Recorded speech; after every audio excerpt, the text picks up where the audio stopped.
देश के बेरोजगार युवाओं को कॉकरोच कहकर अपमानित मत कीजिए, क्योंकि वह घर और समाज की ताना को सुनकर वो पहले ही टूटे हुए होते हैं।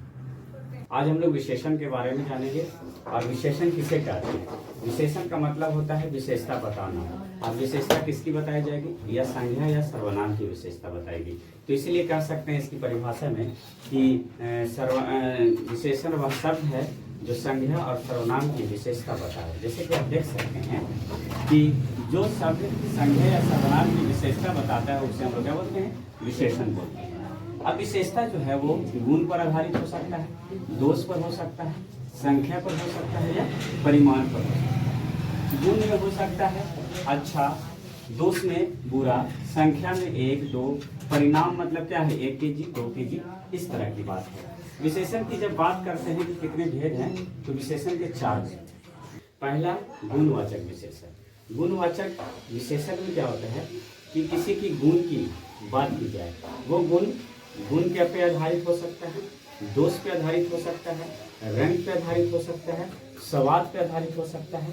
तो इस तरह के वाक्य में जब संज्ञा की विशेषता बताई जाएगी, सर्वनाम की विशेषता बताई जाएगी, उसे हम लोग क्या बोलेंगे? गुणवाचक विशेषण। तो आप देखिए यहाँ पे कि जिस संज्ञा में गुण, दोष, रंग और आकार या अवस्था आदि का बोध कराते हैं उसे हम लोग क्या बोलते हैं? गुणवाचक विशेषण कहते हैं। प्यारे बच्चों, गुणवाचक विशेषण का मतलब होता है कि किसी की गुण की बात की जाए, संज्ञा या सर्वनाम की गुण की बात की जाए। वो गुण किसी की अच्छाई की बात हो सकती है, वो उसकी बुराई हो सकता है, या उसकी कोई रंग की बात हो सकती है, या कोई आकार की बात हो सकती है, कोई या उसकी कोई दशा या उसकी स्वभाव की बात हो सकती है। जैसा कि आप एग्जाम्पल में देख सकते हैं कि वह एक ईमानदार व्यक्ति है।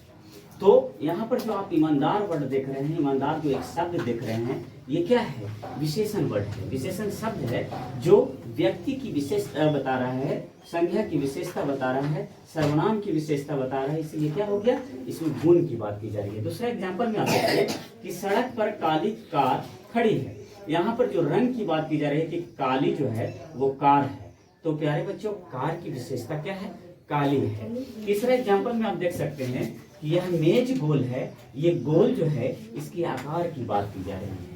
चौथा में देखिए कि वह बूढ़ा आदमी धीरे चल रहा है, यानी उसकी दशा की बात की जा रही है। तो कुल मिला के अगर हम बात करें गुणवाचक विशेषण क्या है, तो इसमें क्या होगा कि संज्ञा या सर्वनाम की जो विशेषता बताने वाली जो शब्द होगी वह किसी की गुण की बात करेगा या किसी की दोष की बात करेगा। जैसे कि आप देख लीजिए, गुण की बात इसमें किया कि वो ईमानदार व्यक्ति है, रंग की बात किया कि वो कार जो है वो काली कार है, आकार की बात किया कि मेज गोल है, और यहाँ आदमी को क्या कर रहा है? दशा की बात कर रहा है कि वो धीरे चल रहा है। तो इसमें आप कुल मिला के आप पूरा का पूरा जो देखें, इसमें पूरा का पूरा विस्तार से अगर आप जानेंगे तो किसी भी सेंटेंस में गुण, आकार, रंग, स्वाद, दशा की बात की जाएगी, वो सेंटेंस में जो आए शब्द होंगे वो क्या कहलाएंगे? विशेषण कहलाएंगे। और वो जो विशेषण होगा वो संज्ञा और सर्वनाम की विशेषता बताएगी।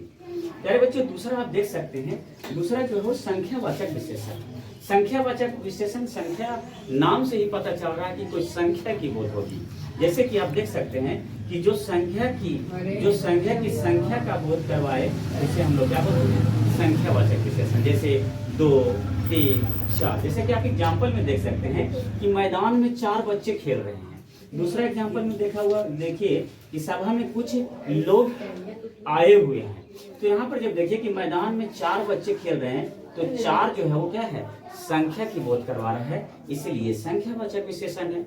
दूसरा में देखिए कि सभा में जो कुछ लोग जो हैं आए हैं, तो कुछ लोग जो है ये भी संख्या का बोध करवा रहा है। लेकिन यहाँ पर एक सस्पेंस की बात है कि यहाँ पर जो 4 बच्चे हैं वो प्रेजेंट में मुझे क्या है? निश्चित है, पता है कि 4 बच्चे हैं, इसीलिए निश्चयवाचक संख्यावाचक विशेषण हो जाएगा। और इसमें मुझे पता नहीं है कि कुछ लोग आए हैं, उसमें 4 लोग आए हैं कि 5 लोग आए हैं, इसीलिए अनिश्चय हो जाएगा। क्या हो जाएगा? अनिश्चय। इसलिए हम कह सकते हैं कि संख्यावाचक विशेषण के 2 भाग हो सकते हैं। एक निश्चय संख्यावाचक विशेषण और दूसरा अनिश्चयवाचक संख्या विशेषण। कहने का मतलब है जिसमें निश्चय संख्या का बोध हो, जैसे इसमें 2 4 निश्चय पता चल रहा है, लेकिन कुछ लोग आए हैं, इसमें कैसे पता कर सकते हैं कि 4 या 5 आए? जब तक आप उसका स्पष्ट नहीं देख पाएंगे तो कुल मिला के आप इसमें देखिए कि संख्यावाचक विशेषण में संख्या का बोध हो रहा है। तीसरा प्रश्न में आप देखिएगा कि परिमाणवाचक विशेषण। परिमाणवाचक विशेषण का मतलब होता है माप या तौल, मापना या तौलना। जैसे कि आप देख सकते हैं जो संज्ञा माप या तौल का बोध करवाता है उसे परिमाणवाचक विशेषण कहते हैं। जैसे कभी कभी आप एग्जाम्पल में देखिएगा कि जब आप पढ़ाई नहीं करते हैं तो मम्मी पापा से डांट सुनते हैं तो बोलते होंगे मम्मी पापा कि चुलुआ भर पानी में डूब के मर जाओ। ये चुलुआ भर क्या हुआ? कहीं ना कहीं वो माप तौल है उसका।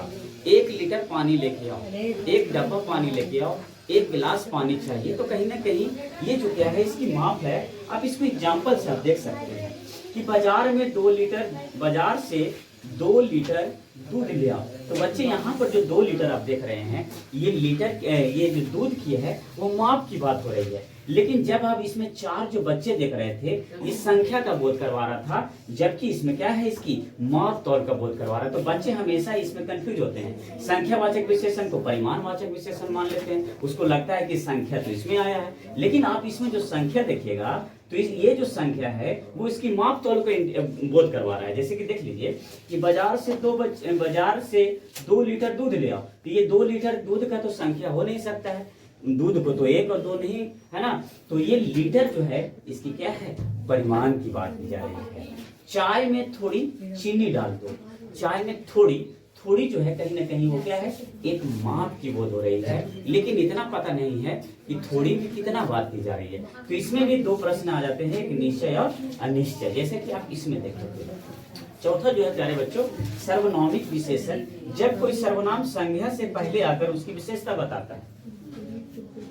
जैसे यह किताब मेरी है, यह किताब मेरी है। यहाँ पर आप देखिएगा कि संज्ञा किताब है, वह लड़का होशियार है। यहाँ पर आप देखिएगा कि संज्ञा जो है क्या है लड़का है। तो संज्ञा से पहले आकर जो देखिए संज्ञा से पहले यहाँ क्या आया यह आया, और यहाँ संज्ञा से पहले क्या आया वह आया। तो वही चीज कहा जा रहा है कि जब कोई सर्वनाम संज्ञा से पहले आकर उसकी विशेषता बताता है तो उसे सर्वनामिक विशेषण कहते हैं। जैसे देखिए यहाँ संज्ञा से पहले यहाँ सर्वनाम आ गया, लड़का से पहले यहाँ सर्वनाम आ गया।